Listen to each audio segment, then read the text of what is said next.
അപ്പോൾ അതൊക്കെയാണ് പ്രിയപ്പെട്ട പ്രേക്ഷകരെ രാവിലെ മുതൽ സംഭവിച്ച വാർത്തകളുടെ തലക്കെട്ടുകൾ. ഒരുപാട് പ്രിയപ്പെട്ട പ്രേക്ഷകർ കമന്റ് ബോക്സിൽ ഗുഡ് ആഫ്റ്റർനൂൺ പറയുന്നു. അപ്പോൾ എല്ലാവർക്കും ഒരിക്കൽ കൂടി ഒരു നല്ല ദിവസം ആശംസിക്കുന്നു. നമ്മുടെ ആദ്യ വാർത്തയിലേക്ക് തന്നെയാണ്. ചികിത്സാ പിഴവുകൾ അവസാനമില്ലാത്ത തുടർക്കഥ.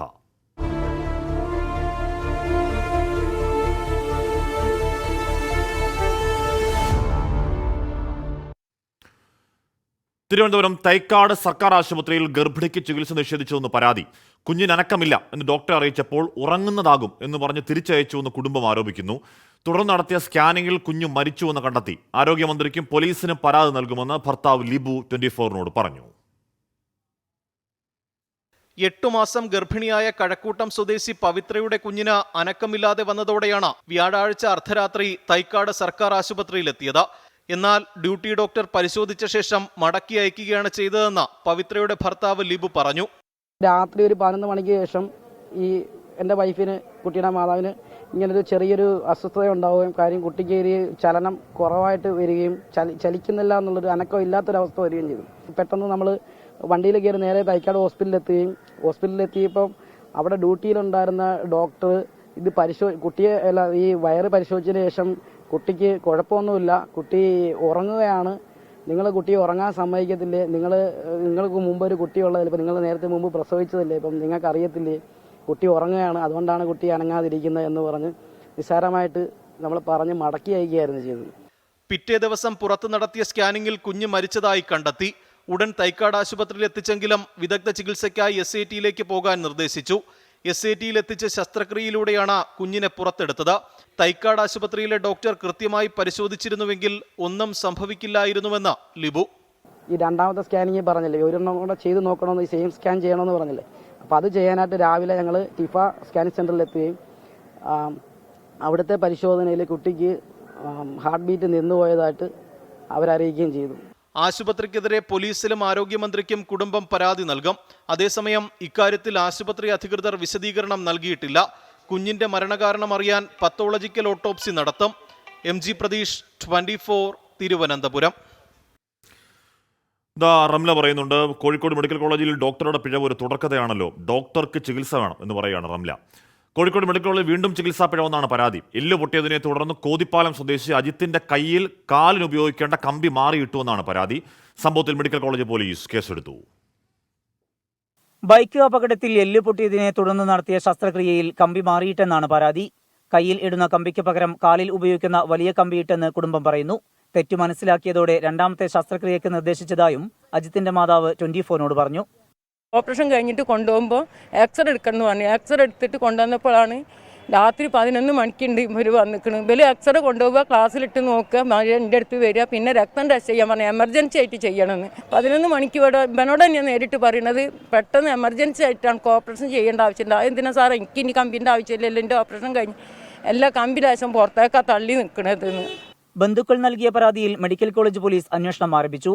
മെഡിക്കൽ കോളേജ് ACP KE പ്രേമചന്ദ്രന്റെ നേതൃത്വത്തിൽ അജിത്തിന്റെയും ബന്ധുക്കളുടെയും മൊഴി രേഖപ്പെടുത്തിയ ശേഷം FIR രജിസ്റ്റർ ചെയ്തു. ബന്ധപ്പെട്ട ഡോക്ടേഴ്സും അതുപോലെ മറ്റവരൊക്കെ മൊഴി രേഖപ്പെടുത്തും.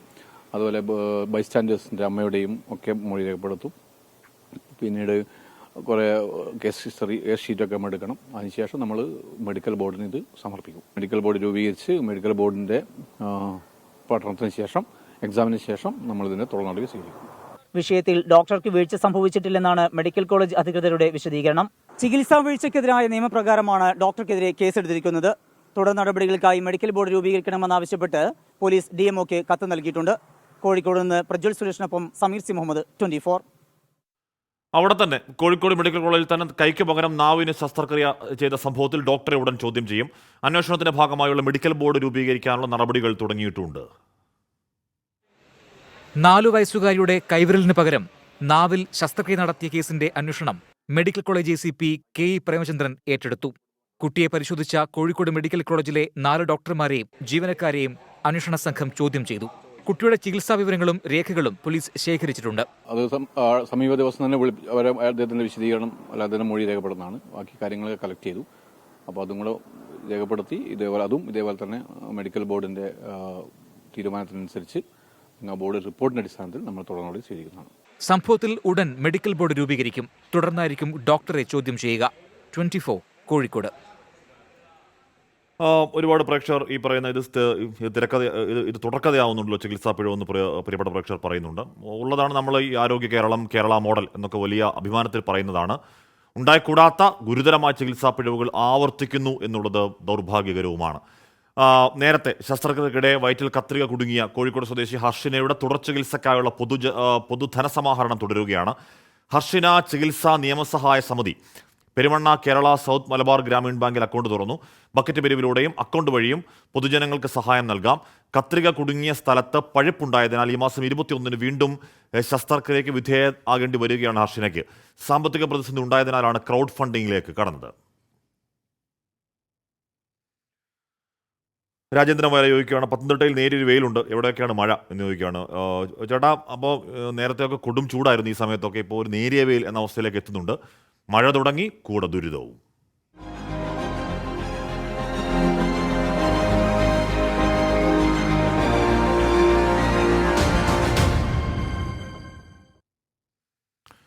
സംസ്ഥാനത്ത് അതിതീവ്ര മഴ മുന്നറിയിപ്പ് തുടരും. ഇടുക്കി, പത്തനംതിട്ട, കോട്ടയം, ആലപ്പുഴ ജില്ലകളിൽ അടുത്ത 3 ദിവസവും റെഡ് അലർട്ട് പ്രഖ്യാപിച്ചു.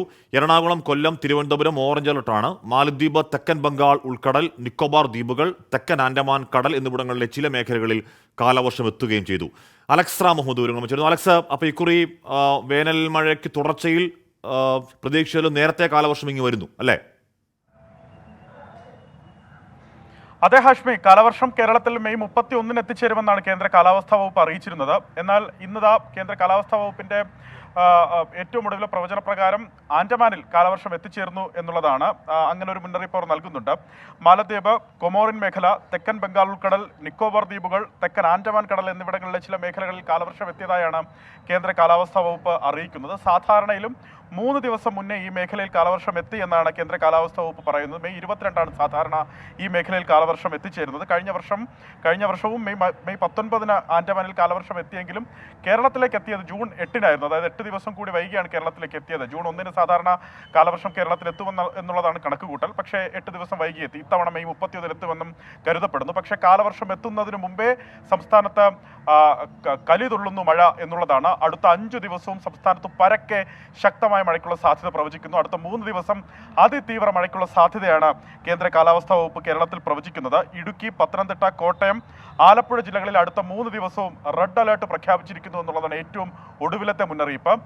അതിതീവ്ര മഴയ്ക്കുള്ള സാധ്യതയാണ് ഈ ജില്ലകളിൽ, പ്രത്യേകിച്ച് മലയോര ജില്ലകളാണ്. മലയോര മേഖലയിൽ അതീവ ജാഗ്രത തുടരേണ്ടതുണ്ട് അടുത്ത 3 ദിവസം എന്നുള്ളതാണ് ഈ മുന്നറിയിപ്പിൽ നിന്ന് വ്യക്തമാകുന്നത്. എറണാകുളം, കൊല്ലം, തിരുവനന്തപുരം ജില്ലകളിൽ ഓറഞ്ച് അലർട്ട് ഈ 3 ദിവസവും പ്രഖ്യാപിക്കുന്നുണ്ട്. ബാക്കി എല്ലാ ജില്ലകളിലും യെല്ലോ മുന്നറിയിപ്പ് നിലനിൽക്കുന്നുണ്ട്. തൊട്ടടുത്ത ദിവസങ്ങളാകട്ടെ, അതായത് ഈ 3 റെഡ് അലേർട്ട് പ്രഖ്യാപിച്ച ആ 3 ദിവസത്തിന് ശേഷമുള്ള ദിവസങ്ങളിലാകട്ടെ ഓറഞ്ച് അലേർട്ടും യെല്ലോ അലേർട്ടുമാണ് ജില്ലകളിലെല്ലാം പ്രഖ്യാപിച്ചിരിക്കുന്നത്. അതിനാൽ ജാഗ്രത കർശനമായി തുടരേണ്ടതുണ്ട്. പ്രത്യേകിച്ച് ഉച്ചയ്ക്ക് ശേഷമായിരിക്കും ഈ മഴ ആരംഭിക്കാൻ സാധ്യത.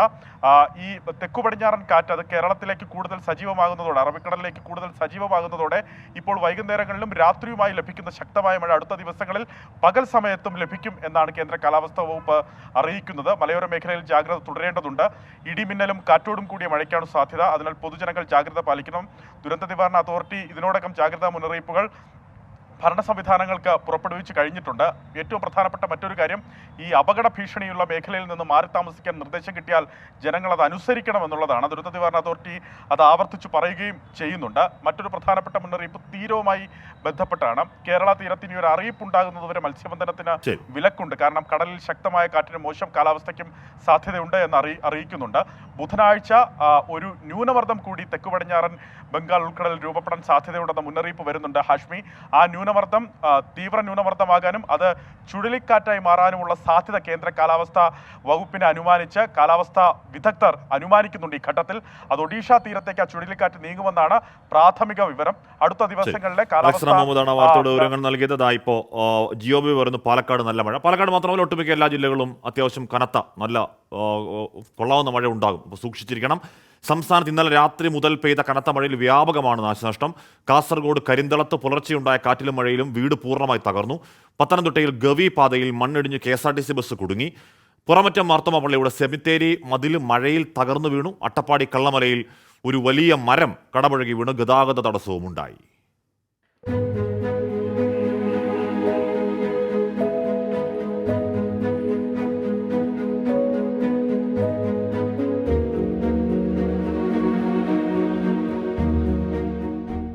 സംസ്ഥാന വ്യാപകമായി ഇന്നലെ രാത്രി മുതൽ ലഭിച്ച ശക്തമായ മഴയിൽ കനത്ത നാശനഷ്ടമാണുണ്ടായത്. കാസർഗോഡ് ഇന്ന് പുലർച്ചെയുണ്ടായ കാറ്റിൽ വീട് തകർന്നു. കരിന്തളം കുണ്ടൂർ സ്വദേശി NK ശാരദയുടെ വീടാണ് തകർന്നത്. ഈ സമയം ശാരദ വീട്ടിലില്ലാത്തതിനാൽ വലിയ അപകടമൊഴിവായി.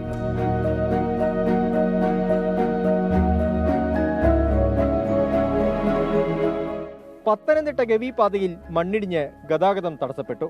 കുമളിയിൽ നിന്ന് പത്തനംതിട്ടയിലേക്ക് വന്ന KSRTC ബസ് റോഡിൽ കുടുങ്ങി. JCB എത്തി മണ്ണ് നീക്കം ചെയ്താണ് ബസ് കടത്തിവിട്ടത്. പുറമറ്റം കൗങ്ങുംപ്രയാർ മർത്തോമപ്പള്ളി സെമിത്തേരിയുടെ മതിൽ കനത്ത മഴയിൽ തകർന്നു. മതിലും കല്ലറയുടെ ഭാഗങ്ങളും കല്ലൻമേപ്പുറം കോളനി റോഡിലേക്ക് വീണതോടെ പ്രദേശത്ത് ഭാഗികമായി ഗതാഗത തടസ്സമുണ്ടായി. കല്ലറയിൽ നിന്ന് ശവപ്പെട്ടി പുറത്തുവന്നെന്ന വിവരം പള്ളി അധികൃതർ നിഷേധിച്ചു. അട്ടപ്പാടി കള്ളമലയിൽ കാറ്റിലും മഴയിലും വൻമരം കടപുഴകി വീണ് ഗതാഗതം ഭാഗികമായി തടസ്സപ്പെട്ടു. മരം വൈദ്യുതക്കാലുകൾക്ക് മേൽ വീണെങ്കിലും അപകടമുണ്ടായില്ല. വിവിധ ബ്യൂറോകൾക്കൊപ്പം 24 കാസർഗോഡ്. മലപ്പുറത്ത് കൊടുംവെയിലാന്നൊരു പ്രേക്ഷകൻ പറയുന്നുണ്ട്. വെയിൽ മാറി മഴ എത്തുമെന്നാണല്ലോ പ്രവചനം. നോക്കാം. ഇന്നലെ ഉച്ച മുതൽ രാത്രി വരെ നിർത്താതെ പെയ്ത മഴയിൽ തലസ്ഥാനം വെള്ളത്തിലായി. തിരുവനന്തപുരം ജില്ലയുടെ വിവിധ ഭാഗങ്ങളിൽ ജനജീവിതം ദുസ്സഹമായി. താഴ്ന്ന പ്രദേശങ്ങളും പ്രധാന റോഡുകളും ഒക്കെ വെള്ളത്തിനടിയിലാവുന്ന കാഴ്ച കണ്ടു. തിരുവനന്തപുരം ജില്ലയിൽ ഇന്നലെ ഉച്ചയോടെ ആരംഭിച്ച മഴ രാത്രി വൈകിയാണ് ശമിച്ചത്. കനത്ത മഴയിൽ തിരുവനന്തപുരത്തെ നഗര ഗ്രാമപ്രദേശങ്ങളിൽ വെള്ളം കയറി. ചാല മാർക്കറ്റിൽ കടകളിലേക്കുൾപ്പെടെ വെള്ളം കയറി. ഓട ശുദ്ധീകരിക്കാത്തതാണ് പ്രതിസന്ധിയായതെന്ന് കച്ചവടക്കാർ ആരോപിച്ചു. പുതുതായി ഓട പണിഞ്ഞതിന് ശേഷം ഇവിടെ എല്ലാം അടച്ചു വെച്ചിരിക്കുകയാണ്. ഇത് പൂർണ്ണമായി പണി ചെയ്യുന്നില്ല. ആ കമ്പികളെല്ലാം പുറത്തു നിൽക്കുകയാണ്. ഇത് മറിഞ്ഞു വീണാൽ അപ്പോഴേ പൊത്തു കയറും. ഇവിടെ പണി ചെയ്യുന്ന സമയത്ത് ഏറ്റവും കൂടുതൽ ഇപ്പോൾ 2 ഭാഗത്തും വെള്ളമുള്ളതാണ്. ഇത് നമ്മളെ യമുന നഗര കുരിയാത്തി സാധാരണ എപ്പോഴും വെള്ളം വന്നാലും 2 സൈഡ് നല്ല വെള്ളം പൊങ്ങണതാണ്. രാത്രി 1-1:30 മണിക്ക് നല്ല വെള്ളം. அந்த ഉള്ളി കട തേങ്ങ കടയിലെല്ലാം അത്ര വെള്ളം പോയി നിറയെ നഷ്ടമായി. ഇങ്ങനെ വെള്ളം വരുമെന്ന് അറിഞ്ഞുകൂടാ. മണക്കാട് നിന്നും മുട്ടത്തറ ബൈപ്പാസിലേക്ക് പോകുന്ന ഭാഗത്തെ ജനവാസ മേഖലയിൽ വെള്ളം കയറി.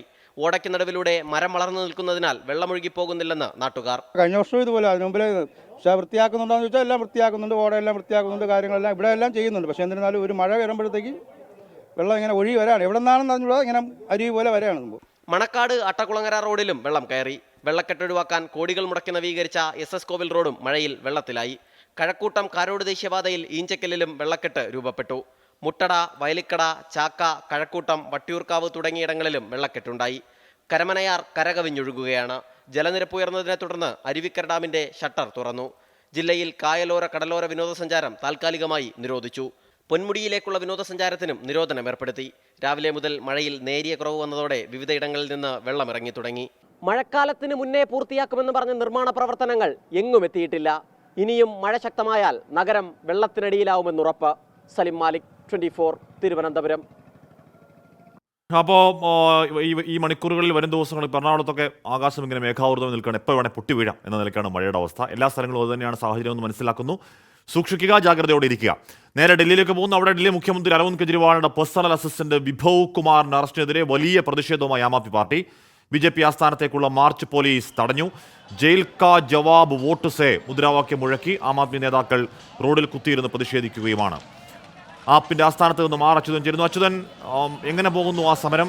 സംഘർഷഭരിത സാഹചര്യം നിലവിലുണ്ടോ?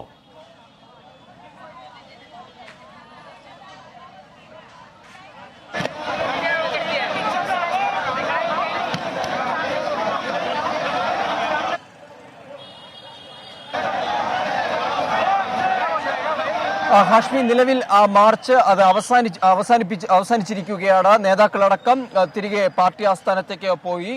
എന്തായാലും വലിയ രീതിയിലുള്ള ഒരു മാർച്ചാണ്, ഇവിടെ പ്രതിഷേധ മാർച്ചാണ് ആം ആദ്മി സംഘടിപ്പിച്ചത്. രാവിലെ അരവിന്ദ് കെജ്രിവാൾ 12 മണിയോടുകൂടി പാർട്ടി ആസ്ഥാനത്ത് എത്തുകയും പ്രവർത്തകരെ അഭിസംബോധന ചെയ്ത് സംസാരിച്ചതിന് ശേഷമാണ് ഈ BJP ആസ്ഥാനത്തേക്ക് മാർച്ച് നടത്തിയത്. ആ അഭിസംബോധന പ്രസംഗത്തിൽ അവിടെ BJPക്കും പ്രധാനമന്ത്രിക്കുമെതിരായ രൂക്ഷ വിമർശനങ്ങളാണ് ഉന്നയിച്ചത്. ഈ ആം ആദ്മിയുടെ വളർച്ചയിൽ ആകുലതപ്പെട്ട പ്രധാനമന്ത്രി നരേന്ദ്രമോദി ആം ആദ്മിയുടെ നേതാക്കളെ ജയിലിൽ അടയ്ക്കുകയാണ് എന്നുള്ള ഒരു രൂക്ഷമായ വിമർശനം ഉന്നയിച്ചു. മാത്രമല്ല, ആം ആദ്മി ഡൽഹിയിലും പഞ്ചാബിലും മെച്ചപ്പെട്ട വിദ്യാഭ്യാസം, നല്ല രീതിയിലുള്ള ആരോഗ്യം, മൊഹല്ല ക്ലിനിക്കുകൾ അടക്കം കൊണ്ടുവന്ന് നല്ല രീതിയിലുള്ള ആരോഗ്യം അത് നൽകുന്ന ഒരു സാഹചര്യമുണ്ടായി.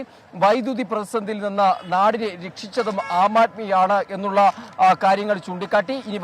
ഇനി വരുമ്പോൾ 1000 രൂപ സ്ത്രീകളുടെ അക്കൗണ്ടുകളിൽ എത്തിക്കും എന്നൊരു ആഹ്വാനവും കേജ്രിവാൾ നടത്തിയിരിക്കുകയാണ്. അതിനുശേഷമാണ് BJP ആസ്ഥാനത്തേക്ക് മാർച്ച് നടത്തിയത്. പക്ഷേ ഈ ആം ആദ്മി ആസ്ഥാനത്തിന് മുൻപിലായി പോലീസ് ബാരിക്കേഡുകൾ സ്ഥാപിച്ചിരുന്നു. പോലീസിന് പുറമെ അർദ്ധസൈനികരുടെ വിന്യാസം വലിയ രീതിയിൽ ഇവിടെ ഉണ്ടായിരുന്നു. അതിനപ്പുറത്ത് ആ ബാരിക്കേഡിനപ്പുറത്ത് ജലപീരങ്കി പോലുള്ള പോലീസ് സന്നാഹങ്ങൾ ഏർപ്പെടുത്തി അറസ്റ്റ് ചെയ്ത് നീക്കുവാനുള്ള പോലീസ് വാഹനങ്ങളും സജ്ജമാക്കിയിരുന്നു. അങ്ങനെ പോലീസിന്റെ ഭാഗത്ത് നിന്ന് ഒരു കടുത്ത നടപടി ഈ ഭാഗത്ത് സ്വീകരിച്ചിരുന്നു. 144 BJP ആസ്ഥാനത്തും ആം ആദ്മിയുടെ പാർട്ടി ആസ്ഥാനത്തും പ്രഖ്യാപിച്ചിരിക്കുകയാണ്. ആ മുന്നറിയിപ്പ് പോലീസ് പല ആവർത്തി പ്രവർത്തകർക്ക് നൽകുകയും ചെയ്തിട്ടുണ്ട്. എന്തായാലും വളരെ ശാന്തമായുള്ള ഒരു പ്രതിഷേധ മാർച്ച് എന്ന് തന്നെയാണ് വിലയിരുത്താൻ കഴിയുന്നത്. ഒരു തരത്തിലും സംഘർഷഭരിതമായ ഒരു സാഹചര്യത്തിലേക്ക് കടന്നിട്ടില്ല. ഇവിടെ എത്തിച്ചേർന്ന ഞാൻ നിൽക്കുന്ന ഈ സ്ഥലത്ത് ഒത്തുകൂടിയ പ്രവർത്തകർ, കേജ്രിവാളിന്റെ സാന്നിധ്യത്തിൽ ഒത്തുകൂടിയ പ്രവർത്തകർ ജയിൽ കാ ജവാബ് വോട്ട്സേ എന്ന മുദ്രാവാക്യം മുഴക്കിക്കൊണ്ട് പ്രതിഷേധിക്കുകയാണ് ഉണ്ടായത്. BJPക്ക് ഈ വരുന്ന ലോക്സഭാ തെരഞ്ഞെടുപ്പിൽ കൃത്യമായ മറുപടി നൽകും എന്നുകൂടി ആവർത്തിക്കുകയുണ്ടായി. എന്തായാലും ആ പ്രതിഷേധം ഇപ്പോൾ അവസാനിച്ചിരിക്കുന്നു. സ്വാതി മലിവാളിന്റെ പരാതിയെ തുടർന്ന് വിഭവ് കുമാറിനെ ഇന്നലെ അറസ്റ്റ് ചെയ്ത സാഹചര്യത്തിൽ കൂടിയാണ് ഈ പ്രതിഷേധം സംഘടിപ്പിച്ചതെന്നുള്ളത് ശ്രദ്ധേയമാണ്. എന്നാൽ സ്വാതി മലിവാൾ തന്നെ രംഗത്ത് വരുന്ന ഒരു സാഹചര്യമുണ്ടായി. പണ്ട് നിർഭയയുടെ കേസിൽ തെരുവിലിറങ്ങിയ പാർട്ടി ഇന്ന് പ്രതിക്കൊപ്പം നിന്നുകൊണ്ട് സമരം ചെയ്യുന്നു, പ്രതിഷേധം സംഘടിപ്പിക്കുന്നു എന്നുള്ളതാണ് സ്വാതി മലിവാളിന്റെ ആ ഒരു എക്സ്പോസ്. അത് ഏതെങ്കിലും തരത്തിലുള്ള ഒരു ക്രൈം, അതിലെ അറസ്റ്റ് എന്നതിന് ഉപരി തെരഞ്ഞെടുപ്പ് കാലമാണ്, ബൂത്തിലേക്ക് പോകാൻ പോകുന്നു ഡൽഹി. അപ്പോൾ ഉറപ്പായും അതിലൊരു രാഷ്ട്രീയമുണ്ട്, അതങ്ങനെ തുടരുകയാണ് ഡൽഹിയിലെ പോർമുഖം. ലില്ലി ചോളിയിൽ പറയുന്നു, ഡോക്ടർമാരുടെ പിഴവുകൾ കേരളത്തിൽ മാത്രമല്ല ലോകത്തിൽ എല്ലായിടത്തും ഉണ്ട്. ജോലി സമയം കൂടുതലാകുന്നതും ശാരീരിക മാനസിക ടെൻഷനും വല്ലാതെ കൂടും. 40 മണിക്കൂറിന് പകരം 70 മണിക്കൂർ ജോലി, തെറ്റ് വരാതിരിക്കട്ടെ എന്ന് പറയുകയാണ്. ഈ പറയുന്ന പ്രശ്നങ്ങളൊക്കെ പരിഹരിക്കാൻ ഒരു സർക്കാർ സംവിധാനം ഉണ്ടാവണമല്ലോ ചേച്ചി, അല്ലേ? സംസ്ഥാനത്ത് പനിമരണങ്ങൾ വർദ്ധിക്കുകയാണ്. 5 മാസത്തിനിടെ എലിപ്പനി ബാധിച്ച് മരിച്ചത് 90 പേരാണ്. ഡെങ്കിപ്പനി പിടിപെട്ട് 48 പേർക്ക് ജീവൻ നഷ്ടമായി.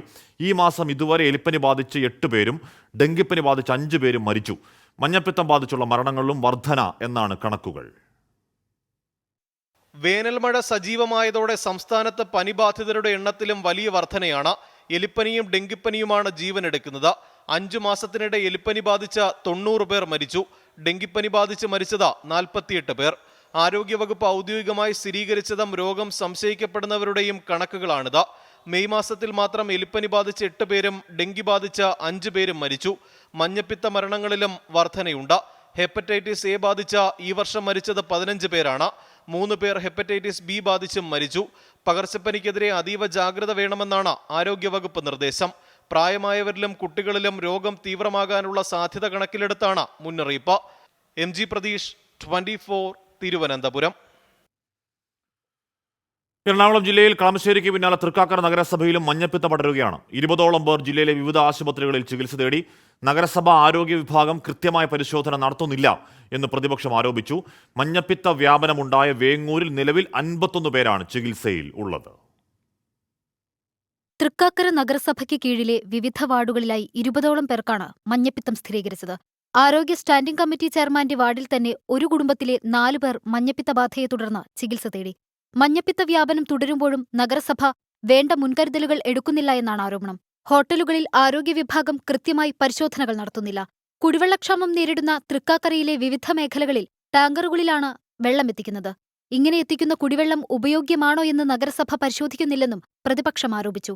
തൃക്കാക്കര നഗരസഭയുടെ ഹെൽത്ത് വിഭാഗം അനങ്ങാപ്പാറ നയമാണ് സ്വീകരിച്ചു വരുന്നത്. കാരണം ഇവിടെ ഡെങ്കു വന്നിട്ടുണ്ട്, പല കാര്യങ്ങളും വന്നപ്പോഴും തൃക്കാക്കര നഗരസഭയും അതിൻ്റെ ഹെൽത്ത് വിഭാഗവും യാതൊരുവിധ നടപടിയും ഇന്നേ വരെയും സ്വീകരിച്ചിട്ടില്ല. എറണാകുളം വേങ്ങൂരിൽ 217 പേർക്കാണ് മഞ്ഞപ്പിത്തം സ്ഥിരീകരിച്ചത്. ഇതിൽ 51 പേരാണ് നിലവിൽ ചികിത്സയിലുള്ളത്. കളമശ്ശേരിയിലും രോഗം സ്ഥിരീകരിച്ചിട്ടുണ്ട്. ഇതിനു പിന്നാലെയാണ് തൃക്കാക്കരയിലും മഞ്ഞപ്പിത്ത വ്യാപനമുണ്ടാകുന്നത്. ഈ സാഹചര്യത്തിൽ നഗരസഭ മുൻകരുതലുകൾ എടുക്കാൻ തയ്യാറാകണമെന്നാണ് ആവശ്യം. വിനീത VG, 24, കൊച്ചി. അപ്പോൾ മഴക്കാലം എന്ന് പറഞ്ഞാൽ പകർച്ചവ്യാധിക്കാലം എന്ന് കൂടി അർത്ഥമുണ്ട്. അപ്പോൾ കുടിക്കുന്ന വെള്ളം, തിളപ്പിച്ചാറ്റിയ വെള്ളം ഒക്കെ ഉറപ്പായും കുടിക്കാൻ ശ്രമിക്കുക. അപ്പോൾ ഒന്ന് സൂക്ഷിക്കണം, ജാഗ്രതയോടെ ഇരിക്കണം എന്നാണ് മഴക്കാലത്തിൻ്റെ അർത്ഥം. ഇവിടെ കമൽ സോളങ്കി എന്ന് please help me, I will do anything help me എന്ന് കുറേ അധികം മെസ്സേജ് അയക്കുന്നുണ്ട്. ചേട്ടാ എവിടെയാ, എന്താ പ്രശ്നം എന്ന് കൃത്യമായി പറയാമോ? പ്രതിക്ക് കൂട്ട് പോലീസ്.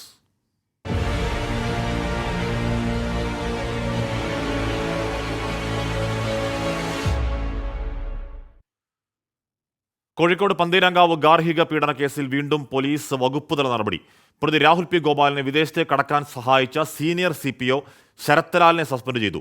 ശരത്ലാൽ പ്രതിയെ സാമ്പത്തികമായി സഹായിച്ചതിന് തെളിവുകളും പോലീസിന് കിട്ടി. പ്രതി രാഹുൽ പി ഗോപാലിന്റെ വാഹനം പോലീസ് കസ്റ്റഡിയിലെടുത്തു. ഗാർഹിക പീഡന പരാതിയിലെ അന്വേഷണത്തിലുണ്ടായ വീഴ്ചയിൽ പന്തീരാങ്കാവ് പോലീസ് സ്റ്റേഷനിലെ SHO AS സരിനെ നേരത്തെ സസ്പെൻഡ് ചെയ്തിരുന്നു. രാഹുൽ പി ഗോപാലിനെ വിദേശത്തേക്ക് കടക്കാൻ സഹായം നൽകിയെന്ന കണ്ടെത്തലിലാണ് CPO ശരത്ലാലിനെയും സസ്പെൻഡ് ചെയ്തിരിക്കുന്നത്. കേസിലെ നിർണായക തെളിവെന്ന് കരുതുന്ന കാറും പോലീസ് കസ്റ്റഡിയിലെടുത്തു. രാഹുലിന്റെ വീട്ടിൽ ഇന്നലെ നടത്തിയ പരിശോധനയ്ക്കൊടുവിലാണ് ചോരക്കറ കണ്ടെത്തിയതിനെ തുടർന്ന് വാഹനം പിടിച്ചെടുത്തത്. ഫോറൻസിക് സംഘത്തിന്റെ സഹായത്തോടെയായിരുന്നു പരിശോധന. അതേസമയം രാഹുലിന്റെ മാതാവിന്റെയും സഹോദരിയുടെയും മുൻകൂർ ജാമ്യാപേക്ഷ നാളെ കോഴിക്കോട് ജില്ലാ കോടതി പരിഗണിക്കും. ചോദ്യം ചെയ്യലിന് 2 തവണ നോട്ടീസ് നൽകിയതിന് പിന്നാലെയായിരുന്നു കുടുംബത്തിന്റെ നീക്കം. കേസിലെ 4ാം പ്രതിയായ BDYS സംസ്ഥാന എക്സിക്യൂട്ടീവ് അംഗം രാജേഷിനെ സസ്പെൻഡ് ചെയ്യും. BDJS കോഴിക്കോട് ജില്ലാ കമ്മിറ്റിയുടെ നിർദ്ദേശപ്രകാരം സംസ്ഥാന കമ്മിറ്റിയാണ് നടപടി സ്വീകരിക്കുക. 24 കോഴിക്കോട്. ഒരു പെൺകുട്ടിയെ ക്രൂരമായി മർദ്ദിച്ച ഒരാളെ കയ്യിൽ കിട്ടുക, അയാളുടെ തോളിൽ കൈയിട്ട് അയാളുമായി സൗഹൃദത്തിൽ നടക്കുക, അയാളെ രക്ഷപ്പെടാൻ അനുവദിക്കുക, അതിനുശേഷം വകുപ്പുതല നടപടി, red corner notice, blue corner notice. എന്തൊക്കെ പ്രഹസനമാണ്. വെൽക്കം ബാക്ക് പ്രിയപ്പെട്ട പ്രേക്ഷകരെ, നമ്മുടെ വാർത്തായാത്ര തുടരുകയാണ്. കണ്ണൂർ പാനൂരിലെ രക്തസാക്ഷി സ്മാരക വിവാദത്തിൽ നിലപാട് വ്യക്തമാക്കാതെ CPIM നേതൃത്വം. ഉദ്ഘാടന പരിപാടിയിൽ സംസ്ഥാന സെക്രട്ടറി പങ്കെടുക്കണമോ എന്ന് തീരുമാനിക്കേണ്ടത് പാർട്ടിയാണ് എന്ന് MV ഗോവിന്ദൻ പ്രതികരിച്ചു. ബോംബ് നിർമ്മാണത്തിനിടെ കൊല്ലപ്പെട്ടവർക്കായി പാനൂർ ഈസ്റ്റ് ചെറ്റക്കണ്ടിയിൽ രക്തസാക്ഷി സ്മാരകം നിർമ്മിച്ചതാണ് വിവാദം. ബോംബ് നിർമ്മാണത്തിനിടെയുണ്ടായ സ്ഫോടനത്തിലാണ് CPIM പ്രവർത്തകരായിരുന്ന ഷൈജു, സുബീഷ് എന്നിവർ കൊല്ലപ്പെട്ടത്. RSSനെ പ്രതിരോധിക്കുന്നതിനിടെയുള്ള രക്തസാക്ഷിത്വമെന്നാണ് പാർട്ടിയുടെ ഔദ്യോഗിക ലൈൻ. ഇരുവരുടെയും പേരിൽ പാർട്ടി പ്രാദേശിക ഘടകം പാനൂർ തെക്കുമുറിയിൽ നിർമ്മിച്ച രക്തസാക്ഷി സ്മാരകം ബുധനാഴ്ച ഉദ്ഘാടനം ചെയ്യും. ഉദ്ഘാടകനായി നിശ്ചയിച്ചിരിക്കുന്നത് CPIM സംസ്ഥാന സെക്രട്ടറി MV ഗോവിന്ദനെ. വിവാദങ്ങളോട് സംസ്ഥാന സെക്രട്ടറിയുടെ മറുപടി ഇങ്ങനെ: അതെല്ലാം പാർട്ടി DC യോട് ചോദിച്ചാൽ മതി. അല്ല, ഇവിടെയുള്ള പ്രാദേശിക തലത്തിലുള്ള പ്രശ്നമാണ്. അതിനെ പർവ്വതീകരിച്ച് വാർത്തയാക്കി നിങ്ങൾ ചർച്ച ചെയ്ത് കാര്യങ്ങൾ വേറെ ഏതെങ്കിലും രീതിയിൽ കൈകാര്യം ചെയ്യേണ്ട ഉത്തരവില്ല. യഥാർത്ഥത്തിൽ അത് പാർട്ടി DC ആണ്. അത് സംബന്ധിച്ച് മറുപടി പറയേണ്ടത് അവരോട് ചോദിച്ചാൽ മതി. ഞാൻ പരിപാടിയിൽ പങ്കെടുക്കേണ്ടതുണ്ടോ ഇല്ലയോ എന്നുള്ളത് തീരുമാനിക്കുന്നത് പാർട്ടിയല്ലേ, പാർട്ടി തീരുമാനിക്കും. ജില്ലാ ഘടകം വിശദീകരിക്കുമെന്ന് സംസ്ഥാന സെക്രട്ടറി പറയുമ്പോഴും പ്രതികരണത്തിന് നേതൃത്വം തയ്യാറായില്ല. രാഷ്ട്രീയ വിവാദം സജീവമായതോടെ MV ഗോവിന്ദൻ പരിപാടിയിൽ പങ്കെടുക്കുമോ എന്നതും ശ്രദ്ധേയം. 24 കണ്ണൂർ. കോഴിക്കോട് ആ ശസ്ത്രക്രിയാ വീഴ്ചയിൽ തെറ്റുപറ്റിയിട്ടില്ല എന്ന പതിവ് വിശദീകരണം വരുന്നുണ്ട്. എന്താണ് കോതിപ്പാലത്തെ ആ കുടുംബം പറയുന്നത്? അങ്ങനെയൊന്നും ഉണ്ടായിട്ടില്ല എന്ന് പറയുകയാണ് ഡോക്ടർ. അതിൻ്റെ വിശദാംശങ്ങളിൽ അല്പസമയത്തിനകം എത്താം. സ്വാഭാവികമാണ്, ഇപ്പോൾ അങ്ങനെയാണല്ലോ. ഇപ്പോൾ ഒരു വീഴ്ച ഉണ്ടാകുമ്പോൾ വീഴ്ച ഉണ്ടായെന്ന് സമ്മതിക്കാതെ അതിനെ ന്യായീകരിക്കലാണ് നമ്മൾ കണ്ടുകൊണ്ടേയിരിക്കുന്നത്. അതിൻ്റെ തുടർച്ച അത്രയേ ഉള്ളൂ. സോളാർ സമരം ഒത്തുതീർപ്പാക്കിയെന്ന ആരോപണം നിഷേധിക്കുന്നു CPIM സംസ്ഥാന സെക്രട്ടറി MV ഗോവിന്ദൻ. എല്ലാ മുദ്രാവാക്യവും ഒരു സമരത്തിൽ വിജയിക്കാറില്ല എന്നും മുഖ്യമന്ത്രിയുടെ ഓഫീസിന് അന്വേഷണ പരിധിയിൽ ഉൾപ്പെടുത്തിയത് സമരത്തിന്റെ വിജയമാണെന്ന് MV ഗോവിന്ദൻ പറഞ്ഞു. എന്നാൽ വിഷയത്തിൽ മുഖ്യമന്ത്രി പ്രതികരിക്കണമെന്ന് BJP ആവശ്യപ്പെട്ടു. സോളാർ സമരം ഒത്തുതീർപ്പാക്കുകയായിരുന്നുവെന്ന മാധ്യമപ്രവർത്തകൻ ജോൺ മുണ്ടക്കയത്തിന്റെ വെളിപ്പെടുത്തൽ ചർച്ചയും വിവാദവുമായെങ്കിലും CPIMലെ മുതിർന്ന നേതാക്കൾ പ്രതികരിച്ചിരുന്നില്ല.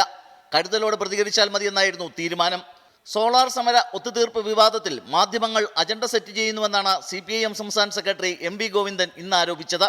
മുഖ്യമന്ത്രിയുടെ ഓഫീസിനെ അന്വേഷണ പരിധിയിൽ ഉൾപ്പെടുത്തിയത് സമരത്തിന്റെ വിജയമാണ്. എല്ലാ മുദ്രാവാക്യങ്ങളും ഒരു സമരത്തിൽ വിജയിക്കാറില്ലെന്നും MV ഗോവിന്ദൻ. അല്ല, അതിൽ എന്തൊക്കെയാണെന്നുള്ളത് കൃത്യമായിട്ട് പാർട്ടി വ്യക്തമാക്കിയിട്ടുണ്ട്. അതായത് അന്ന് മുഖ്യമന്ത്രിയാണ് കൃത്യമായിട്ടുള്ള നിലപാട് സ്വീകരിച്ച് പറഞ്ഞത്. എല്ലാ ആവശ്യവും നിർവഹിച്ചുകൊണ്ട് വന്നു. അങ്ങനെ എങ്കിലും ആവശ്യം എത്ര കൊല്ലമായി വിളിക്കുന്നു? എന്താ മുദ്രാവാക്യത്തിൻ്റെ അർത്ഥം അറിയോ? അപ്പോൾ എല്ലാ മുദ്രാവാക്യം വിളിച്ചത് മുഴുവൻ അപ്പം തന്നെ നടപ്പിലാക്കുന്ന തെറ്റിദ്ധാരണ വേണ്ട. അങ്ങനെ തെറ്റിദ്ധരിക്കുന്നതാണ് അപകടം.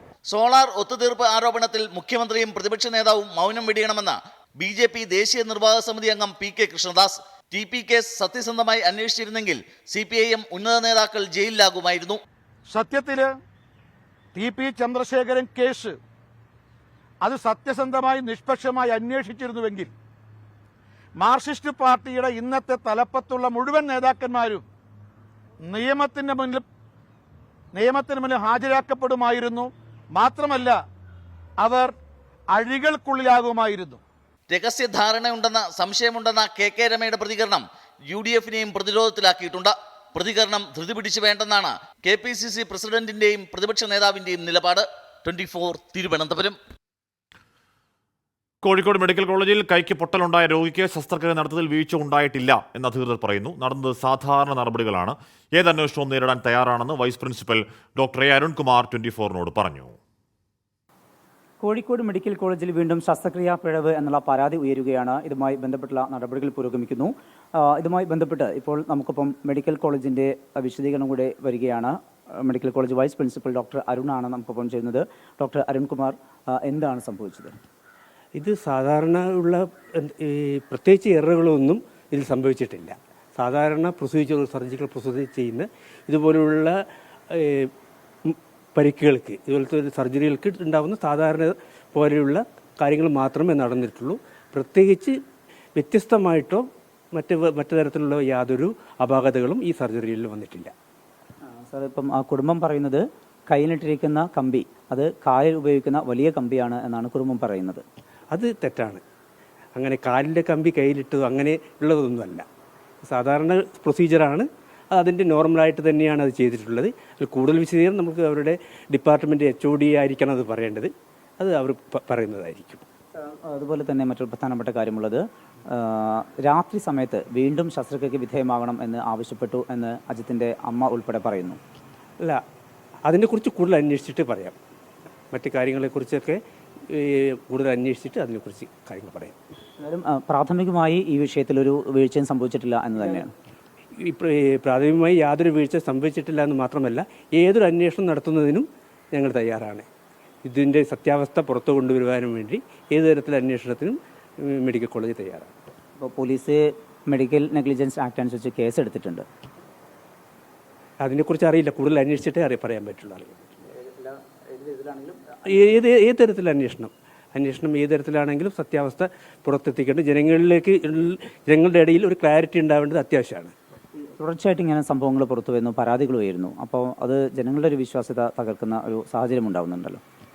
അല്ല, അതിനെക്കുറിച്ച് തന്നെ ഇപ്പോൾ പറയുന്നില്ല. നമ്മൾ ഈ ഒരു കാര്യത്തിൽ ഊന്നിക്കൊണ്ട് മാത്രം സംസാരിക്കാം. എന്തായാലും ഡോക്ടർക്ക് വീഴ്ച സംഭവിച്ചിട്ടില്ല എന്ന് തന്നെയാണ് വൈസ് പ്രിൻസിപ്പൽ വ്യക്തമാക്കുന്നത്. കോഴിക്കോട് നിന്ന് Prajwal സുരേഷിനൊപ്പം Sameer C Muhammad, 24.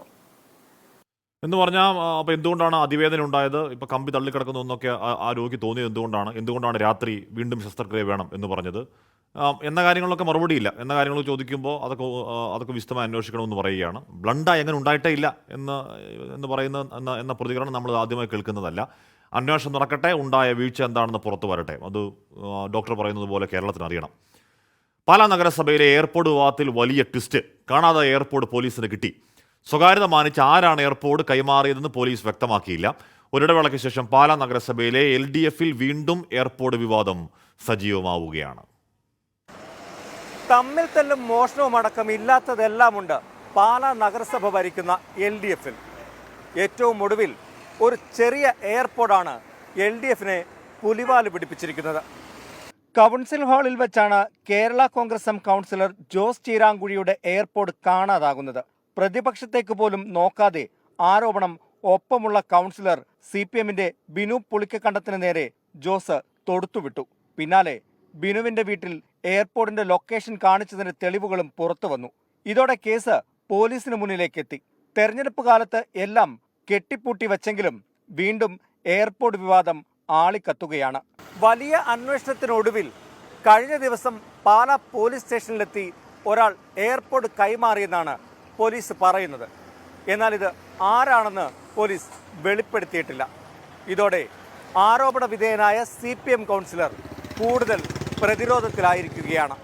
CPM councillor Binu തന്നെയാണ് എയർപോർട്ട് കാണാതായതിന് പിന്നിലെന്നാണ് കേരള കോൺഗ്രസ് എം കൗൺസിലർമാർ പറയുന്നത്. അതുകൊണ്ട് തന്നെ അന്വേഷണ വിവരങ്ങൾ പോലീസ് പുറത്തുവിടണമെന്നും ആവശ്യപ്പെടുന്നുണ്ട്. എന്നാൽ അന്വേഷണത്തിലൂടെ സത്യം പുറത്തുവരുമെന്നാണ് CPM കൗൺസിലർ പറയുന്നത്. 22-ാം തീയതി കൗൺസിൽ യോഗം ചേരുമ്പോൾ വിഷയം വീണ്ടും സജീവ ചർച്ചയാകും. Toby Johnson, 24, Kottayam. കാര്യം ഒരു എയർപോർട്ടാണെങ്കിലും അത് വലിയ കോളിളക്കങ്ങളും വലിയ വാക്തർക്കങ്ങളൊക്കെ ഉണ്ടാക്കിയ ഒരു സംഭവമാണത്. അപ്പോൾ അത് എടുത്തുകൊണ്ട് പോയതിൽ രാഷ്ട്രീയ ആരോപണമൊക്കെ രാഷ്ട്രീയ ആരോപണമൊക്കെ ഉയർന്നതാണ്. അപ്പോൾ ആരാണത് പോലീസ് സ്റ്റേഷനിൽ കൊണ്ടുവന്നത് എന്ന് വ്യക്തമാക്കേണ്ടത് പോലീസാണ്. എന്നാൽ മാത്രമല്ലേ ഉള്ളൂ ആ ആരോപണത്തിന് വ്യക്തത വരികയുള്ളൂ. അത് സ്വകാര്യത പ്രശ്നമുണ്ടോ എനിക്കറിയില്ല. ബംഗളൂരുവിൽ തീപിടുത്തത്തെ തുടർന്ന് റദ്ദാക്കിയ വിമാനയാത്രക്കാർ കൊച്ചിയിലെത്തി. യാത്രക്കാരിൽ പലർക്കും പരിക്കുണ്ട്.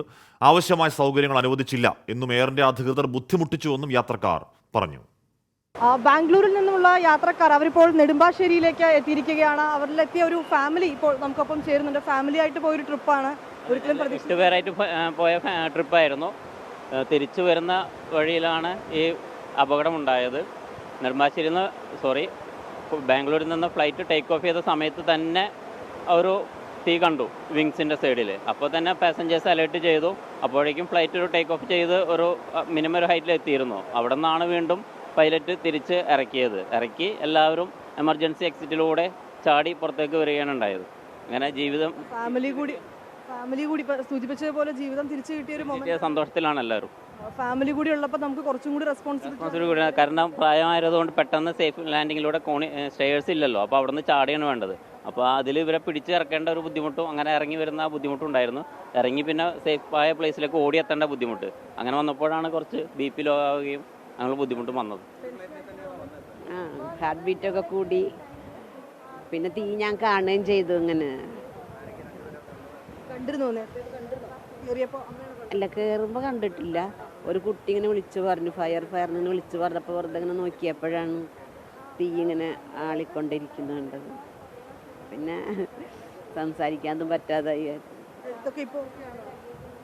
കുറച്ച് ഇതിന് അപകടം പറ്റി എത്തിക്കഴിഞ്ഞതിന് ശേഷം ഈ എയർ ഇന്ത്യയുടെ ആരും തന്നെ ഒരു റെസ്പോൺസിബിളായിട്ട് ഓഫീസേഴ്സ് ആരും തന്നെ വന്നിട്ട് ഞങ്ങളെ ടേക്ക് കെയർ ചെയ്യാനോ ഒന്നിനുമില്ല. ഇപ്പോൾ ഇന്നലെ രാത്രി ഞങ്ങൾ എത്തിയ സമയത്ത് തന്ന ഒരു വെള്ളവും ജ്യൂസുമാണ്. അത് കഴിഞ്ഞിട്ട് ഇന്ന് രാവിലെ ഫ്ലൈറ്റിൽ കയറുന്ന വരെ 10:30 വരെ ഒരു വെള്ളവും ഒന്നും തന്നിട്ടില്ല. അത്രയും ഇറസ്പോൺസിബിൾ ആയിരുന്നു അവർ. രാത്രിയൊക്കെ എയർപോർട്ടിൽ തന്നെ കിടക്കുകയാണ് ഉണ്ടായത്.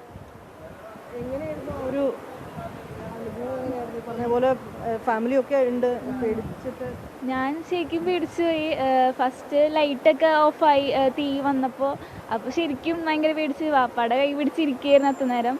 പിന്നെ ലാൻഡ് ചെയ്ത് കഴിഞ്ഞിട്ട് പോകാൻ പോയപ്പം ഒറ്റക്കായിപ്പോയി. എല്ലാവരുടെയും കൂടെ ഇടയിൽ ഓടിയപ്പോൾ ഞാൻ ഒറ്റക്കായിപ്പോയി. പിന്നെ ഇവരൊക്കെ വേറെ. അങ്ങനെ എമർജൻസി എക്സിറ്റിലൂടെ പോയിട്ട് പിന്നെ അവിടെ വെച്ചിട്ടാണ് ഇവരൊക്കെ കാണുന്നത്. അപ്പോഴൊന്ന് സമാധാനമായി. അതുവരെ ആകെ ടെൻഷനായി പേടിച്ച്. ഇന്ന് ഇവിടേക്ക് എത്തിയപ്പോഴാണ് ഒന്ന് സമാധാനമായി. അതുവരെ ഇപ്പോഴും ഫ്ലൈറ്റിൽ വന്നപ്പോഴും പേടിയായിരുന്നു എന്തെങ്കിലും സംഭവിക്കുമോ എന്നുള്ളൊരു. ഞങ്ങൾ ഹൈദരാബാദിൽ നിന്ന് വരെയായിരുന്നു. കണക്ഷൻ ഫ്ലൈറ്റ് ആയിരുന്നു. അപ്പോൾ ബാംഗ്ലൂർ എത്തിയിട്ട് കൊച്ചിക്കുള്ള ഫ്ലൈറ്റിലാണ് ഇങ്ങനെ ഇവിടെ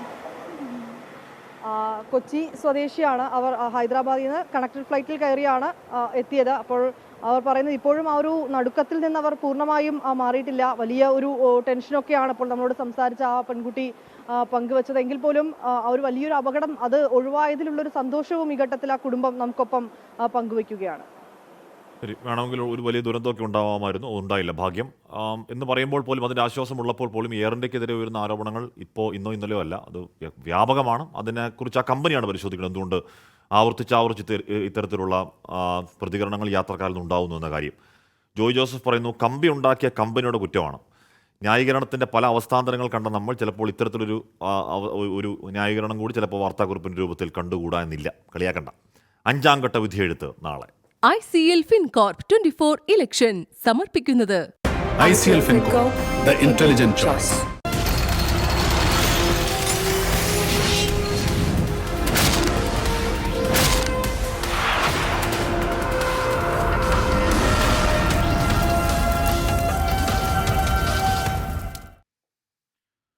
അമേഠിയും റായ്ബറേലിയും അടക്കം 49 സീറ്റുകളിൽ 5ാം ഘട്ട വോട്ടെടുപ്പ് നാളെയാണ്. 6 സംസ്ഥാനങ്ങളും 2 കേന്ദ്രഭരണ പ്രദേശങ്ങളുമാണ് നാളെ പോളിംഗ് ബൂത്തിലേക്ക് എത്തുക. പ്രതിപക്ഷം നുണപ്രചാരണം നടത്തുകയാണെന്ന് പ്രധാനമന്ത്രി നരേന്ദ്രമോദി പറഞ്ഞു. ആവർത്തിക്കുന്നു, RSS സഹായം ആവശ്യമുണ്ടായിരുന്ന കാലത്ത് നിന്ന് BJP വളർന്നെന്ന് ദേശീയ അധ്യക്ഷൻ JP നഡ്ഡയും പ്രതികരിച്ചു. ബീഹാർ, ജമ്മു കശ്മീർ, ജാർഖണ്ഡ്, ലഡാക്ക്, മഹാരാഷ്ട്ര, ഒഡീഷ, ഉത്തർപ്രദേശ്, പശ്ചിമ ബംഗാൾ എന്നിവിടങ്ങളിലാണ് നാളെ വോട്ടെടുപ്പ് നടക്കുന്നത്. ജമ്മു കശ്മീർ, ലഡാക്ക്, പശ്ചിമ ബംഗാൾ എന്നിവിടങ്ങളിൽ തെരഞ്ഞെടുപ്പിനോടനുബന്ധിച്ച് കർശന സുരക്ഷാ മുൻകരുതലുകൾ സ്വീകരിച്ചിട്ടുണ്ട്. കഴിഞ്ഞ 4 ഘട്ടങ്ങളിലും ബംഗാളിൽ വ്യാപക അക്രമ സംഭവങ്ങൾ റിപ്പോർട്ട് ചെയ്തിരുന്നു. തെരഞ്ഞെടുപ്പിനുള്ള എല്ലാ ഒരുക്കങ്ങളും പൂർത്തിയായതായി തെരഞ്ഞെടുപ്പ് കമ്മീഷൻ അറിയിച്ചു. രാഹുൽ ഗാന്ധി, രാജ്നാഥ് സിംഗ്, പീയൂഷ് ഗോയൽ, സ്മൃതി ഇറാനി, ചിരാഗ് പാസ്വാൻ, രാജീവ് പ്രതാപ് റൂഡി, ഒമർ അബ്ദുള്ള തുടങ്ങിയവരാണ് 5ാം ഘട്ടത്തിൽ ജനവിധി തേടുന്ന പ്രമുഖർ. കോൺഗ്രസിനും JMM-നും വികസനത്തെക്കുറിച്ചൊന്നും അറിയില്ലെന്നും വീണ്ടും നുണ പ്രചരിപ്പിക്കുകയാണെന്നും ജാർഖണ്ഡിലെ റാലിയിൽ പ്രധാനമന്ത്രി. कांग्रेस वाले जामुमा वालों को इन सबसे कोई मतलब ही नहीं है। इन्हें विकास का क ख ग ग भी मालूम नहीं है। और इनका तरीका क्या है? झूठ बोलो, जोर से बोलो, बार बार बोलो, इधर भी बोलो, उधर भी बोलो। RSS സഹായം ആവശ്യമുണ്ടായിരുന്ന കാലത്ത് നിന്നും BJP വളർന്നെന്ന് അധ്യക്ഷൻ JP നദ്ദ. ഇന്ന് ഒറ്റയ്ക്ക് പ്രവർത്തിക്കാനുള്ള ശേഷി പാർട്ടിക്കുണ്ടെന്നും നദ്ദ. RSS സാമൂഹിക സാംസ്കാരിക സംഘടനയാണെന്നും ഒരു ഇംഗ്ലീഷ് മാധ്യമത്തിന് നൽകിയ അഭിമുഖത്തിൽ BJP അധ്യക്ഷൻ പറഞ്ഞു. RSSും BJPയുമായി ഭിന്നതയുണ്ടെന്നും തെരഞ്ഞെടുപ്പിൽ RSSന്റെ പിന്തുണ BJPക്കില്ലെന്നും ശിവസേന നേതാവ് ഉദ്ധവ് താക്കറെയുടെ ആരോപണം നിലനിൽക്കെയാണ് നദ്ദയുടെ പരാമർശം. 24 ഡൽഹി. ആശാബിന് പറയുകയാണ്, ഹായ് ആഷ്മി, എൻ്റെ കൂടപ്പുറപ്പ് രഞ്ജിത്തിന്റെ ബർത്ത്ഡേ ആണ് ഇന്ന്, ഒന്ന് വിഷയമോ? അപ്പോൾ ഹാപ്പി ബർത്ത്ഡേ കൂടപ്പുറപ്പേ. വെൽക്കം ബാക്ക് പ്രിയപ്പെട്ട പ്രേക്ഷകരെ. പത്തനംതിട്ട കോട്ടാങ്ങലിൽ ജനവാസ മേഖലയിൽ ഇറങ്ങിയ കുറുനരിയുടെ ആക്രമണത്തിൽ 6ഓളം പേർക്ക് പരിക്കേറ്റു. മുഖത്തും കൈകാലുകൾക്കും കടിയേറ്റ ആളുകൾ ആശുപത്രിയിലാണ്. വനം വകുപ്പ് ഉദ്യോഗസ്ഥരും നാട്ടുകാരും ചേർന്ന് കുറുനരിയെ പിടികൂടി. ശ്രീകുമാർ ചെയ്യുന്നു. ശ്രീത്ത്, ആന, കടുവ, പുലി ഉള്ള മലയെണ്ണാനൊക്കെ കേട്ടിട്ടുണ്ടെങ്കിലും ഈ കുറുനരി ആക്രമണം അത്ര എന്താണ് സാധാരണമല്ല ശ്രീത്ത്? അത്ര സാധാരണമല്ല ഹാഷ്മി. അതും ജനവാസ മേഖലയിൽ, ഈ കോട്ടാങ്ങൽ പെരുമ്പട്ടി മേഖലയാണ്. അതിൽ ഏതാണ്ട് 5 കിലോമീറ്റർ അപ്പുറത്താണ് കാട് എന്ന് ആണ് ഓർക്കണം. അവിടെ നിന്നാണ് ഇന്ന് രാവിലെ ഒരു 6 മണിയോടുകൂടി ഈ കുറുനരി ജനവാസ മേഖലയിലേക്ക് എത്തുന്നത്. ആദ്യം വീടിന് പുറത്ത് മുഖം കഴുകുകയായിരുന്ന ഒരാളെ മുഖത്താണ് ഇത് വന്ന് ആക്രമിച്ചത്. കടിയേറ്റ ആൾ എന്തായാലും കോഴഞ്ചേരി ആശുപത്രിയിലേക്ക്, ജില്ലാ ആശുപത്രിയിലേക്ക് ചികിത്സ തേടി പോയി. അതിനുശേഷമാണ് തുടരെ ബസ് സ്റ്റോപ്പിന് സമീപം നിൽക്കുകയായിരുന്ന ആളുകളെ അടക്കം വന്ന് കടിക്കുന്ന ഒരു സാഹചര്യം ഉണ്ടായത്. കൈക്കും കാലിനും മുഖത്തും ഒക്കെ പലർക്കും കടിയേറ്റിട്ടുണ്ട്. ചിലർ റാന്നി താലൂക്ക് ആശുപത്രിയിൽ ചികിത്സയിലുണ്ട്. അതിൽ സ്ത്രീകളടക്കമുള്ള ആളുകളുണ്ട് എന്നാണ് മനസ്സിലാക്കുന്നത്. രാവിലെ പള്ളിയിലും മറ്റും പോകാനായി ഇറങ്ങിയ ആളുകൾക്ക് നേരെ അടക്കം ആക്രമണം ഉണ്ടായി. എത്ര പേരെ കടിച്ചിട്ടുണ്ട് എന്നതിനെക്കുറിച്ചൊരു പ്രാഥമിക വിവരം മാത്രമാണ് അവിടുത്തെ പഞ്ചായത്ത് അംഗം നമുക്ക് നൽകുന്നത്. പഞ്ചായത്ത് അംഗം നൽകിയ വിവരത്തിന്റെ അടിസ്ഥാനത്തിൽ ഏതാണ്ട് 3ഓളം സ്ത്രീകൾക്ക് അതിമാരകമായ രീതിയിൽ തന്നെ കടിയേറ്റിട്ടുണ്ട്. അവർക്ക് വാക്സിൻ അടക്കം ഇപ്പോൾ റാന്നിയിലെ സർക്കാർ ആശുപത്രിയിൽ എടുത്തുകൊണ്ടിരിക്കുകയാണ്. എന്തായാലും കുറുനരിയെ ഉടൻ തന്നെ പിന്നീട് പിടികൂടാൻ കഴിഞ്ഞിട്ടുണ്ട്. അതിനെ നാട്ടുകാരും അതുപോലെ തന്നെ വനംവകുപ്പ് ഉദ്യോഗസ്ഥരും ചേർന്നാണ് പിടികൂടിയിരിക്കുന്നത്. ഇതിനെ എന്തായാലും ഇപ്പോൾ വനംവകുപ്പ് ഉദ്യോഗസ്ഥർ റാന്നിയിലെ കേന്ദ്രത്തിലേക്ക് മാറ്റിയിട്ടുണ്ട്. ഏതെങ്കിലും മേഖലയിൽ ഉൾക്കാട്ടിൽ എവിടെയെങ്കിലും കൊണ്ടുപോയി തുറന്നു വിട്ടില്ലെങ്കിൽ ശക്തമായ പ്രതിഷേധം നടത്തുമെന്നാണ് നാട്ടുകാർ ഇപ്പോൾ അറിയിക്കുന്നത്. സാധാരണ വനംവകുപ്പ് ഉദ്യോഗസ്ഥർ തൊട്ടടുത്ത പ്രദേശത്ത് തന്നെ ഇത്തരത്തിലുള്ള ജീവികളെ പിടികൂടി വിടുന്നു എന്ന ആക്ഷേപം ശക്തമാണ്. അത് അങ്ങനെ ഉണ്ടായാൽ ശക്തമായ പ്രതിഷേധം ഉണ്ടാകുമെന്നാണ് നാട്ടുകാർ പറയുന്നത്. എന്തായാലും കുറുനരിയുടെ ആക്രമണത്തിൽ 6ഓളം പേർക്ക് ഗുരുതരമായി തന്നെയാണ് പരിക്കേറ്റിരിക്കുന്നത്. എന്തായാലും ആ കുറുനരിയാണ് കിടക്കുന്നത്, അത് ചില്ലറക്കാരനല്ല എന്നാണ് ശ്രീകുമാരൻ റിപ്പോർട്ട് ചെയ്യുന്നത്. അപ്പോൾ ഈ വന്യജീവ മേഖലയിലെ ഇത്തരത്തിൽ ആക്രമണങ്ങൾ തുടർക്കഥയാണെങ്കിലും മനുഷ്യവാസ മേഖലകളിലേക്ക് വളരെ സജീവമായി ഇത്തരം ജീവികൾ ഇറങ്ങുന്നതൊക്കെ ആശങ്കയ്ക്ക് അടിസ്ഥാനമുള്ളത് തന്നെയാണ്.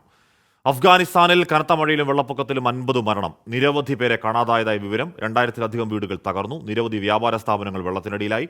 അതിനിടെ രക്ഷാപ്രവർത്തനത്തിനിടെ അഫ്ഗാൻ വ്യോമസേനയുടെ ഹെലികോപ്റ്റർ തകർന്നു വീണു. അപകടത്തിൽ ഒരാൾ മരിക്കുകയും ചെയ്തു. വീട്ടമ്മമാരുടെ സംഗീത മാമാങ്കം ഫ്ലവേഴ്സ് മ്യൂസിക്കൽ വൈഫ് മെഗാ ഫൈനലിന് തുടക്കമായി. തുടർച്ചയായ 5 ചാപ്റ്ററുകളിലെ വിജയികളാണ് ഫൈനലിൽ മാറ്റുരയ്ക്കുന്നത്. ഇന്ന് രാത്രി 7 മണിക്ക് ഫ്ലവേഴ്സിലാണ് സംഗീത വിരുന്ന്. മലയാള ടെലിവിഷനിൽ പുതുചരിത്രമെഴുതി റിയാലിറ്റി ഷോയിൽ അംഗം കുറിച്ച അതേ 14 ഭാര്യമാർ വീണ്ടും എത്തുന്നു.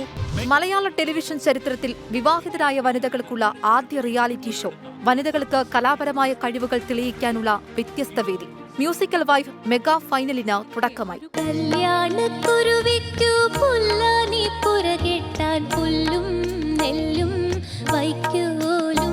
ശൂരൻ പടയുടെ ചെമ്പട കൊട്ടിക്കോലം തുള്ളും താളം, വീരൻ പടയുടെ വൻമുടിയേറ്റി കൊട്ടിക്കേറും താളം. ഇത് മുള്ളൻ കൊല്ലിക്കുന്നിൻ മേലെ കാവടിയേന്തും മേളം, ഇന്നക്കരയുള്ളവൻ ഇക്കരയെത്തും തക്കിടുതകളിട് മേളം. തുടർച്ചയായ 5 അധ്യായങ്ങളിലെ വിജയികളാണ് മെഗാ ഫൈനലിൽ മത്സരിക്കുന്നത്. ഒരു യുദ്ധമാണ് നമ്മളിവിടെ, സംഗീതത്തിൻ്റെ യുദ്ധമാണ് ഇവിടെ പ്രതീക്ഷിക്കാൻ പോകുന്നത്. കാരണം കഴിഞ്ഞ 5 ചാപ്റ്ററുകളിലായിട്ട് നമ്മൾക്ക് 1, 2, 3 സ്ഥാനം കിട്ടിയ ആൾക്കാരാണ് ഇത്തവണ മത്സരിക്കുന്നത്. അതും വളരെ ടാലൻറ്റഡ് ആയിട്ടുള്ള, സംഗീതം നന്നായിട്ട് അഭ്യസിച്ചിട്ടുള്ള വീട്ടമ്മമാരല്ല, അവർ പല ജോലികളിൽ ഏർപ്പെടുന്നവരാണ്, ഭാര്യമാരാണ് ഇവിടെ മത്സരിക്കുന്നത്. ഒന്നിനൊന്ന് മികച്ച പ്രതിഭകൾ മികവുറ്റ വിധികർത്താക്കൾക്ക് മുന്നിൽ മാറ്റുരയ്ക്കും. ഞാനും വിവാഹം കഴിഞ്ഞ് സിനിമയും നൃത്തവും ഒക്കെ ഒരു പ്രൊഫഷനായിട്ട് ഉപാസനയൊക്കെ കൊണ്ടു നടക്കുന്ന ഒരാളാണ്. സോ എനിക്കിത് ഭയങ്കര സന്തോഷമുള്ളൊരു കാര്യമാണ്. ഇത്ര ടാലൻസ് ആണെന്നറിയാം. നമുക്ക് കണ്ടുകൊണ്ടിരിക്കുമ്പോൾ ആരാ മികച്ചതെന്ന് പറയാൻ സാധിക്കില്ല.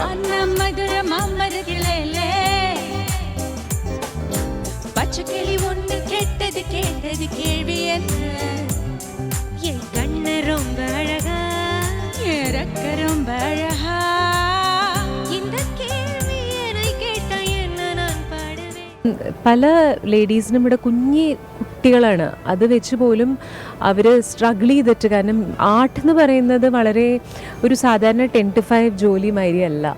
അതിൻ്റെ ടൈമിങ്സ് എല്ലാം നമുക്ക് ഒരുപാട് അഡ്ജസ്റ്റ് ചെയ്യേണ്ടി വരും. ഫാമിലി ലൈഫിൽ നമുക്ക് ഒരുപാട് ട്രാവലിംഗ് ആവശ്യമുണ്ട്, ലേറ്റ് നൈറ്റ് പ്രോഗ്രാംസ് ഉണ്ട്. അപ്പം അങ്ങനെ ഒരു അൺകൺവെൻഷണൽ ജോലി ആയതുകൊണ്ട് അതിനെ സപ്പോർട്ട് ചെയ്യുന്ന ഹസ്ബൻഡ്സിനും അവരുടെ അച്ഛനമ്മമാർക്കും എല്ലാവരെയും ഞാൻ അഭിനന്ദിക്കുകയാണ്. പൂരണപ്പതിയുടെ നടുവിലെ അതിമിക പുടമണി മേടയിലേ പൂമുള്ള പന്തലും അതിലക പുറമിലും പലവിധ നിറമാലേ പൂവാടിക്കകമിലെ തെളിഞ്ഞൊളിയുള്ള കിടുമണിമല ഋഷലാലേ കൊഞ്ചുന്ന അരമടി മുടി കണ്ണഞ്ചുന്ന. എന്തുമാത്രം ടാലൻറ്റ് ഒതുക്കിക്കൊണ്ടാണ് ഇവർ വീട്ടിൽ ജീവിക്കുന്നത് എന്നുള്ളത്. അതിൻ്റെ ഇടയിൽ അധികം പ്രാക്ടീസ് പോലും ഇല്ല. സ്റ്റേജിലുള്ള എക്സ്പീരിയൻസ് ഇല്ലാത്തവർ, 10 വർഷമൊക്കെ പാട്ട് പാടാത്തവർ ഇവിടെ വന്നിട്ട് അത്ര ഭംഗിയായിട്ട് പാടുമ്പോൾ നമുക്ക് ഉള്ളിലൊരു വിഷമമുണ്ട്, എന്തുകൊണ്ട് ഇവർക്ക് ആ ഓപ്പർച്യൂണിറ്റി കിട്ടിയില്ല എന്നുള്ളത്. വിവാഹിതരായ വനിതകൾക്ക് അവരുടെ കലാപരമായ കഴിവുകൾ തെളിയിക്കാനുള്ള വേദി കൂടിയാണിത്.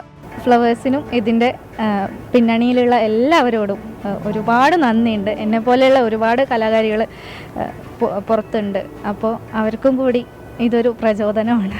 എല്ലാം ആകെ മൊത്തം ഒന്ന് മാറി. ഞങ്ങളുടെ ഗ്രാൻഡ് ഫിനാലെ ചാപ്റ്റർ 1-ലായിരുന്നു ഞാൻ. അപ്പോൾ ഉണ്ടായിരുന്നതിനേക്കാളും ഫ്ലോറും എല്ലാ സെറ്റപ്പും മാറി. ഭയങ്കര ഒരു പോസിറ്റീവ് ഫീൽ തന്നെയാണ്. 5 അധ്യായങ്ങളിലെ 60 മത്സരാർത്ഥികളിൽ നിന്ന് ഫൈനൽ റൗണ്ടിലെത്തിയ വീട്ടമ്മമാരാണ് മെഗാ ഫൈനലിൽ മാറ്റുരയ്ക്കുന്നത്. 24 കൊച്ചി. അതായത് ലിജി അജിത്തും അജേഷ് അജുവും ഒക്കെ പറയുകയാണ്, കുറുനരിയെ ഞാൻ ഡോറാബുജിയിൽ മാത്രമേ കണ്ടുള്ളൂ എന്ന്. അപ്പോൾ അതാണ് അവസ്ഥ. കാർട്ടൂണിലും കാട്ടിലും ഒക്കെ മാത്രം കണ്ട സാധനങ്ങളൊക്കെ നാട്ടിലിപ്പോൾ ഇറങ്ങി മനുഷ്യരെ ഉപദ്രവിക്കുകയാണ്. അല്ല, ഭ്രമയുഗത്തിൽ മമ്മൂട്ടി പറയുന്ന പോലെ ഇത് എന്താണ്, കലിയുഗത്തിന്റെ അപഭ്രംശം എന്തോ ആണോ എന്നുള്ളതാണ് സംശയം. വെൽക്കം ബാക്ക് പ്രിയപ്പെട്ട പ്രേക്ഷകരെ. തിരുവനന്തപുരത്ത് വെള്ളക്കെട്ടിൽ വയോധികൻ മരിച്ച നിലയിൽ ചാക്ക സ്വദേശി വിക്രമനാണ് മരിച്ചത്. ഇന്ന് രാവിലെ വീടിനോട് ചേർന്ന വെള്ളക്കെട്ടിൽ മരിച്ച നിലയിൽ കണ്ടെത്തുകയായിരുന്നു. കനത്ത മഴയെ തുടർന്ന് വീടിനുള്ളിലും വെള്ളം നിറഞ്ഞിരുന്നു.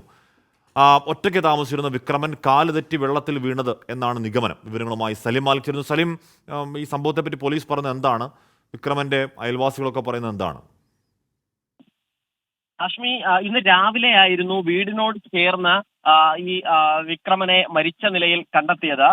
വെള്ളക്കെട്ടിലായിരുന്നു വിക്രമൻ കിടന്നത്. ഇന്നലെ രാത്രിയോ മറ്റോ ആകാം ഈ അപകടം സംഭവിച്ചത് എന്നാണ് പോലീസ് പറയുന്നത്. ചാക്ക പരക്കുടി ലൈനിൽ ആണ് ഈ വിക്രമൻ താമസിച്ചിരുന്നത്. ഒരു വളരെ ചെറിയ വീട്ടിൽ ഒറ്റയ്ക്കായിരുന്നു വിക്രമന്റെ താമസം.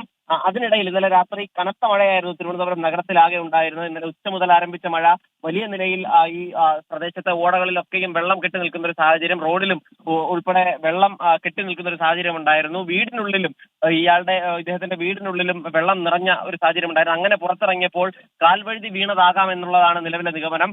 മൃതദേഹം മെഡിക്കൽ കോളേജ് ആശുപത്രിയിലേക്ക് മാറ്റിയിരുന്നു. അതിനുശേഷം ഇപ്പോൾ മറ്റ് നടപടിക്രമങ്ങളൊക്കെ പൂർത്തീകരിച്ച് ഈ വീട്ടിലേക്ക് തന്നെ തിരികെ എത്തിച്ചിട്ടുണ്ട്. അവിടെ ഇപ്പോൾ അദ്ദേഹത്തിന്റെ മൃതദേഹം ഇപ്പോൾ അദ്ദേഹത്തിന്റെ തന്നെ വീട്ടിലാണ് സൂക്ഷിച്ചിരിക്കുന്നത്. പോലീസ് ഇക്കാര്യത്തിൽ വിശദമായ ഒരു അന്വേഷണവും ആരംഭിച്ചിട്ടുണ്ട്. ഹാഷ്മി, സലിമാലിക്കാണ്. വലിയ സങ്കടം ഉണ്ടാക്കുന്ന വാർത്തയാണ്. കാല് വഴുതി വെള്ളത്തിലേക്ക് വീണു. വീടിനകത്തൊക്കെ വെള്ളം നിറഞ്ഞിരുന്നു. ഒറ്റയ്ക്ക് താമസിച്ചിരുന്ന ആളാണ്, വയോധികനാണ്. അപ്പോൾ പോലീസ് പറയട്ടെ എന്താണ് ഉണ്ടായതെന്ന്. ഇനി IPL ഗ്രൂപ്പ് റൗണ്ട് പോരാട്ടങ്ങൾക്ക് ഇന്ന് അവസാനമാണ്. 3:30 നടക്കുന്ന ആദ്യ മത്സരത്തിൽ സൺറൈസേഴ്സ് ഹൈദരാബാദ് പഞ്ചാബ് കിങ്സിനെ നേരിടും. രാജസ്ഥാൻ റോയൽസ് കൊൽക്കത്ത പോരാട്ടം രാത്രി 7:30-ക്കാണ്. ക്വാളിഫയർ 1 യോഗ്യത നേടാൻ ഹൈദരാബാദിനും രാജസ്ഥാനും ജയം അനിവാര്യവുമാണ്. ഇപ്പോഴത്തെ കാലാവസ്ഥ സമർപ്പിക്കുന്നത് Berger paints 100 years of trust.